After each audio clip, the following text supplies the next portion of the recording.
Txez Etxeberri, Michelen kide izan zira, Lusoko gau famatu hortan, ze gogoeta nagusi ereman zinuten ekintza berezi horren obratzeko? Ze izan da momentu horietan Michelekin bizi zinuen lankidetza?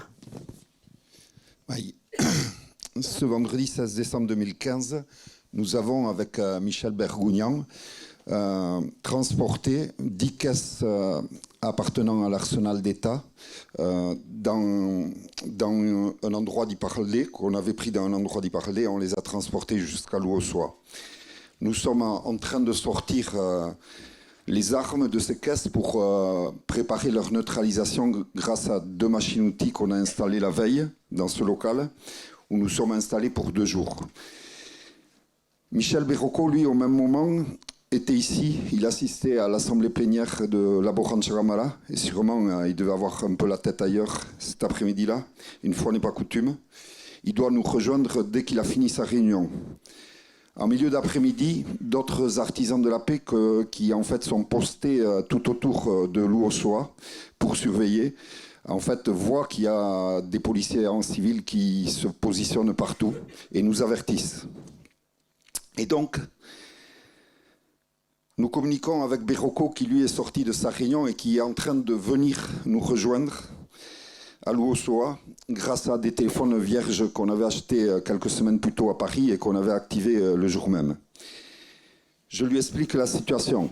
Le village est cerné par la police et donc on va se faire arrêter. Et s'il vient, lui aussi. Est-ce qu'il vaut mieux pas qu'il reste libre pour nous servir de porte-parole à l'extérieur? Il dit non.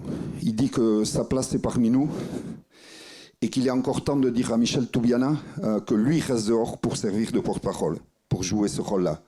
Michel vient donc ce jour-là à Louossois avec la certitude d'être arrêté, de monter à Paris et peut-être, sans doute, d'être incarcéré. À ce moment-là, c'est ce qu'on pensait. Plus que son courage et sa détermination qu'illustrent cet épisode et bien d'autres qui se sont passés dans cette folle période entre Louossois et le 8 avril, je voudrais, c'est à sa cohérence que je voudrais rendre hommage. Je pense que c'est un des principaux traits de sa personnalité. Travailleur paysan, basque, membre de la communauté internationale, syndicaliste, producteur fermier bio, militant à Versailles, non-violent, partisan de la confrontation démocratique, humaniste. Les multiples facettes de la vie et de l'engagement de Michel et de Michele ne se conçoivent qu'en cohérence avec leurs convictions, leurs valeurs, leurs analyses. Sa présence à Louossois est tout entière liée à cette cohérence-là. L'engagement de Michel pour une stratégie non violente, son incessant travail de pédagogie et de plaidoyer pour l'arrêt de la lutte armée l'ont tout droit conduit à Louossois.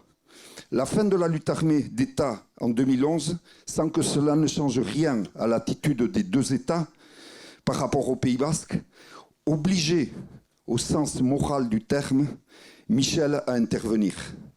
Il s'est senti le devoir politique de montrer que la voie non violente pouvait, devait amener les choses à bouger dans le bon sens.